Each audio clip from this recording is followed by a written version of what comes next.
হারিয়ে যাচ্ছে সময়, চলে যাচ্ছে দিন, স্মৃতিগুলো কেমন যেন পুরনো হচ্ছে, আর সময়ের সাথে সাথে সবাই যেন পর হয়ে যাচ্ছে। আর এটাই হয়তো বাস্তবতা। সবাই এখন যার যার কাজে অনেক বেশি ব্যস্ত। তাহলে আসসালামু আলাইকুম।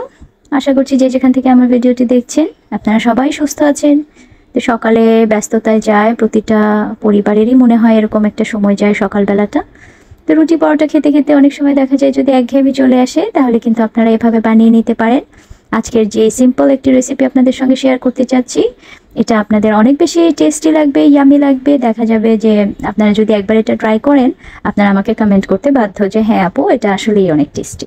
তো আমরা জানি যে মিষ্টি কুমড়াটা কিন্তু অনেক বেশি হেলদি, আর বাচ্চারা এই মিষ্টি কুমড়াটাই খেতে চায় না। এটা চোখের জন্য অনেক বেশি উপকারী। তো বাচ্চাদেরকে খাওয়ানোর জন্য চিন্তা করলাম নতুন কি ওয়ে আছে। ছোটকালে আমরা যখন মিষ্টি কুমড়াটা খেতাম তখন কিন্তু অনেক বেশি মিষ্টি মিষ্টি লাগতো খেতে, বাট এখনকার মিষ্টি কুমড়াগুলো যেন কেমন টেস্টটা একটু। তো এই জন্য একটু অনেক চিন্তা ভাবনা করেই রান্নাবান্নাটা করতে হয়। তো সেই জন্য কুমড়োগুলোকে এভাবে কেটে দেখলেন আপনারা, কেটে সুন্দর করে ওগুলাকে ভেজে নিয়েছি হালকা করে।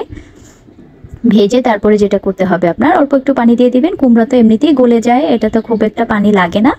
তারপরেও যেহেতু বাচ্চারা খাবে, অল্প একটু পানি দিয়ে একটু সফট করে নিলাম। তারপরে দুটো ডিম এভাবে ভেঙে ডিমটাকে ফ্রাই করে নিলাম লবণ দিয়ে। খুবই সিম্পল। সবজিতে কিন্তু একটা জিনিস আপনারা খেয়াল করে দেখবেন যে খুব বেশি মশলা যদি আপনি ইউজ করেন, তাহলে কিন্তু এটা টেস্টটা অনেকাংশে নষ্ট হয়ে যায়। সবজির যে একটা নিজস্ব টেস্ট আছে, সেই জিনিসটা কিন্তু তখন আর থাকে না। তো বাচ্চাদেরকে বোঝানো দরকার আছে যে কোনটার কেমন টেস্ট, এবং এটার যে একটা নিজস্ব ফ্লেভার টেস্ট আছে ওটাকে নষ্ট করা যাবে না, এবং এটার যে গুণগত মান, এটা যে হেলথ বেনিফিট, সেটাকেও বেশি একটা নষ্ট করা যাবে না। অল্প সময়ের মধ্যে খুব ঝটপট করে নিতে পারবেন এভাবে। তারপর একটু হলুদের গুঁড়া, একটু মরিচের গুঁড়া, স্বাদ মতো লবণ দিয়ে এটাকে বাগারের মতন করে নিয়েছি। আর এই তো দেখতে পেলেন। আর পোলাওয়ার চালের যে খুদটা থাকে, পোলাওয়ার চালের যে ভাঙা যেই অংশগুলো খুদ বলি আমরা, সেটাকে আপনার একটু এভাবে রান্না করে নিয়েছি। সেটার সঙ্গে এটা কিন্তু দারুণ জমে যায়। সবসময় দেখা যায় ফ্রাই আইটেম খেতে খেতে ভালো লাগে না, তখন এই টাইপের একটা কারি হলে দারুণ জমে যায়।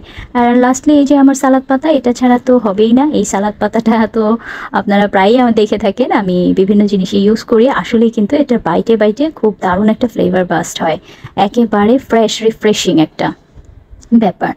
তো এই তো ছিল ছোট্ট একটি ভিডিও। ও হ্যাঁ, মিষ্টি কুমড়ার যে মিষ্টির কথাটা বলছিলাম, সেই জন্য কিন্তু আপনারা একটু চিনি অ্যাড করে দিবেন। এতে করে এটা অনেক বেশি ইয়ামি এবং টেস্টি হবে। বাচ্চারাও পছন্দ করবে, আপনাদেরও ভালো লাগবে। তো এই তো ছিল দিন শুরুর একটি ছোট্ট ভিডিও আপনাদের সঙ্গে শেয়ার করে ফেললাম। আপনাদের সঙ্গে শেয়ার না করলে তো আমার ভালোই লাগে না।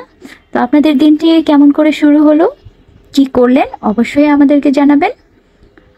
তো সে পর্যন্ত সবাই ভালো থাকবেন। আল্লাহ হাফেজ।